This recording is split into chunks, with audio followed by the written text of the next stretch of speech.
Good morning, good afternoon, good day, and good evening. We're back at it again. I don't know what time of day it is for you, but for me, it's a good time of day. And we are back. It is another wonderful day. We have another sunrise coming up. I am on the right side of the dirt again, and today is beautiful. So, what are we talking about today? And let me pull up my notes real fast because I keep on thinking about a lot of the things that we have to be thankful for. I think about the things that we have that are blessings in our lives. And there's a lot that's there. And when I speak to my brothers and my sisters, my Black family out there, I always like to consider what's going on, what's happened, all of these type of things. But I also like to consider a lot of times the first that we have in lives, or in our lives, not in life. So what happened today? What's significant that, and if you've seen the thumbnail, you obviously know what the most significant thing that I'm going to get to. But I want to talk about something else that's just as significant that happened today. Back in 1854, there was a little known place in Pennsylvania, and it's called the Ashman Institute. And it's the very first HBCU accredited to give out degrees to Black people. Black men specifically at that time. And it is one of those things that as we're going through it and we're looking at it, me being a product of an HBCU alum, I look at this and I get excited, and I'm trying to tamp it down because the next thing I want to talk about is even more exciting than what we're talking about right now, which is the very first HBCU here in the United States. And today that HBCU, which changed its name over, is known as Lincoln University, Lincoln College. And it is the very first HBCU here in the United States. So it was known as Ashman, is now known as Lincoln University, or Lincoln College rather. And it is the very first, Lincoln University. I keep going back and forth, but Lincoln is the very first HBCU here in the United States. And I think that that's really significant. I thank you guys for being with me this morning. But when I'm going through and I was looking at it, it was really interesting looking at the list of alumni who came out of there, and both here nationally in the United States and internationally. The list of alumni is extensive for both their fame and their impact on society. And just to name a few, you had Langston Hughes, who came out of there. You had Thurgood Marshall, who I am alum of the Thurgood Marshall School of Law in Texas. That's a part of Texas Southern University, which I'm also alum of Texas Southern University. But he was an alum there at Lincoln University. Those are some of the ones that are more notable. And I guess I could start naming some of the athletes or whatever, but for me, more important than the athletes are looking at even the international guys that are there or who came out of there, like Kwame Nkrumah, who was the first president of Ghana, first president of Nigeria, Nnamdi Azawaki, and so we have. And I know I just butchered that name. Forgive me, my tongue is not working this morning. It's early, and I haven't had my coffee yet. That's the other aspect of it. But there are a lot of firsts, that came out of Lincoln University, and they gave us a lot of great individuals that have matriculated through that university. And look at that sunrise. We are being blessed this morning. Beautiful sunrise in the back coming on up. And looking at that was something that was significant in history. Switching gears,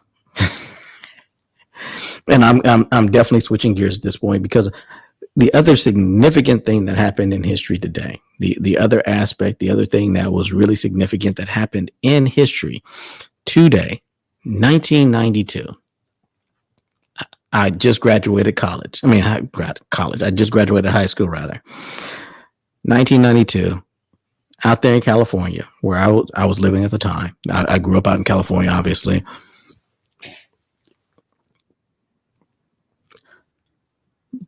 Rodney King.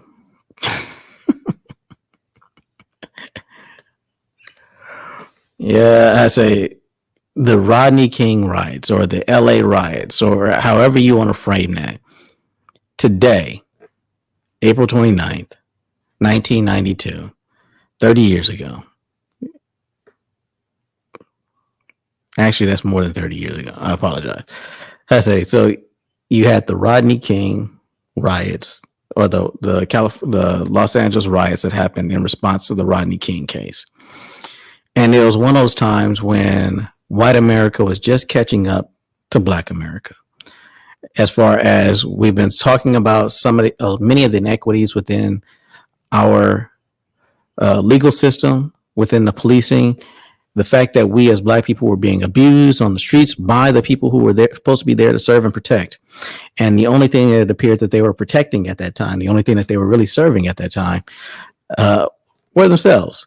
And it was really interesting looking at it from that perspective, that finally white America was actually seeing. It was the very first time that you had something that was videotaped that we had known about for a long time, and that we talked about for a long time as Black people here in the United States, that we were being abused by the people who were supposed to be there to serve and protect us as Black people. And it was interesting that today was when the verdict came down, that lit those police officers off, and that Los Angeles, I say, and I remember this vividly. I remember I was working, I was working that day. I was working in the mall, and I remember them coming through, and the way that I heard about the verdict while I was at work was them coming through the mall, and there was a big gumball machine. And the store that I was working at, I could say I was working at a men's clothing store at the time, but the store that I was working at the time, being there, and and we were going about it, and someone said, "Oh my goodness, they let off the police officers," and right after they said that, the big gumball machine that was there in the mall came crashing down. A bunch of brothers came through, and they threw that gumball machine down, and they talked about, we were going to burn this bitch down. They hurry up and shut the store down. The gate came down, called in to the regional manager, and I'm sitting there like, whoa, what's going on? And once I got home and really got to see exactly what was going on, but it was the visceral aspect of it. I'll be honest with you, I didn't know what was going to happen at the time, but it was interesting growing up and being there and watching the havoc, and being there in California at the time and watching there was a haze. I lived in Pasadena, California, Pasadena, Altadena area, and we were at the foothills of the mountain, and you can look down on the LA County basin, and you can see a haze over it, which what the smog at the time wasn't always unique, but the haze that came up, you started seeing the city was on fire, and you could see Los Angeles was on fire. You could see it was going up in smokes, and being able to watch that in real time really had an impact on me at the time, watching it and seeing that happen at the time. And it was, I don't know, it was really interesting. It was almost surreal in a sense of watching that incident as it happened, being a part of it, going to the same congregation with Rodney King's mother and his brother at the time, and knowing what the impact was on their family. But in addition to knowing the impact on their family, because it sounds silly, but being beat by the police was not an uncommon occurrence at that time. And it was something that was novel for white people, and they were just seeing it firsthand for the first time with the video. But for Black people, like Michael Zenzun, who was there at the time, he was another brother who I knew who was publicized at the time. I remember when Steve Coakley came through and we were talking about it, and you had Michael Zenzun there at the time as well, talking about his run-ins with the police and how he had been beat by the police around that same time frame.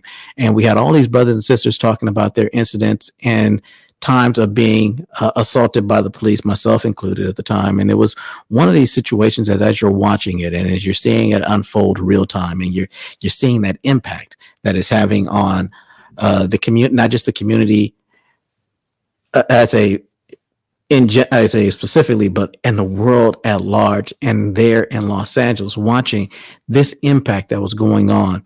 And it was really interesting seeing it from that standpoint, really interesting seeing it from that viewpoint at the time of, here was an incident that everybody, we thought that now we have videotape evidence of Rodney King getting beat.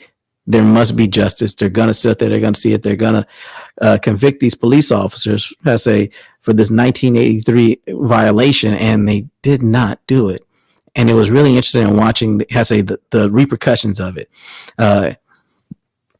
my parents telling me about the Watts riots when they were growing up, and hearing about it and not being able to actually see it, it was one thing, but then actually being able to observe the LA riots in 1992 when that came about, knowing the family, the King family at the time, down there up in Sacramento, or the mother, she's up in Sacramento, similar to my mom, ironically, but seeing that at the time and how all of that came down the pipeline, it was very, very, very surreal, very interesting, and a moment in history that I lived through that I'll never forget. And like I said, it being today, and ironically, like I said, when the verdict came out in the afternoon, I was already at work, and watching the repercussions of it and watching the impact of the verdict as it came down and seeing the impact on everybody else around us. It was really a surreal incident, and it was something that I'll never forget, if I'm being honest about it. So with that being said, I don't want to take up too much of your time today. I didn't have a whole lot in the way of things that, like I said, we had the very first founding of the very first university, which is now known as Lincoln, but at the time it was Ashman, and then the verdict and the riots that started there in Los Angeles, and seeing it for the first time, or being there firsthand, knowing the King family and seeing the impact on them. And you had a lot of families at the time. There were areas in Pasadena, California. There was two areas, one up in Trinity Trails and one down by the Rose Bowl, where if you were going there with the police, you knew that there was nothing good that was getting ready to happen, and you knew that there was an ass whooping that was coming. And we talked about it, not just colloquially at the time, but everybody knew what that was back in the day. Or if you were black, you knew what that was back in the day. And if you were white, you heard about it, but just like, nah, that couldn't happen. And it was interesting. It did happen. It happened on such a regular basis that it was a running joke and a running gag. And not only was that a running joke and a running gag at the time, watching that impact on everybody at the time was also interesting. It's like the sense that now that it was caught on video, there was going to be justice. And then when it didn't happen, and we got to see white America at its best / worst, it was a very, very surreal moment, and it was something that I will never forget going forward. I guess I should also mention that when you're thinking about Marvin Gaye and Tammy Terrell in the "You're All I Need," she was born today as well, back in 1945. But 1854, 1992, on today, April 29th. Back on those days and at this time in history, two extremely significant events happened. So 30 years ago today, LA riots, sparked by the Rodney King verdict, and first black HBCU, or first HBCU, historically black college university, was founded, that was accredited and gave degrees, which is now known as Lincoln, used to be known as the Ashman Institute back in the day, were founded. And that's all I got for you guys today. So if you guys don't have anything for me, don't want to come on up today, I see a few people in here this morning, by all means, feel free to hop on up. But if not, actually, I'm saying hop on up. And you know what I did not do? I did not.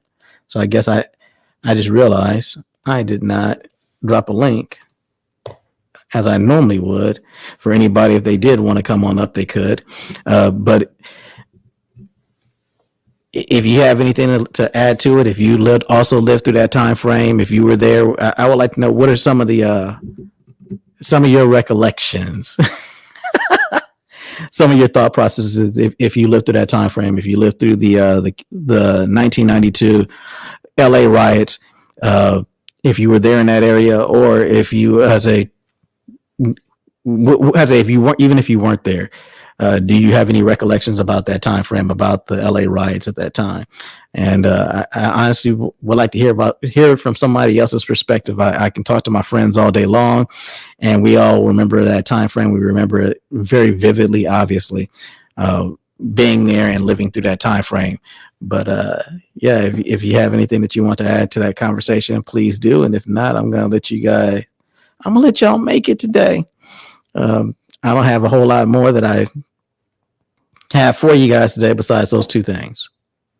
And it looks like nobody wants to come on up, so I'm going to let y'all go. And I'm going to go get myself into work, throw myself into work today. That being said, I love you. I know I didn't tell you guys that before, but I love you guys very much out there. Hope that you guys are having a great day.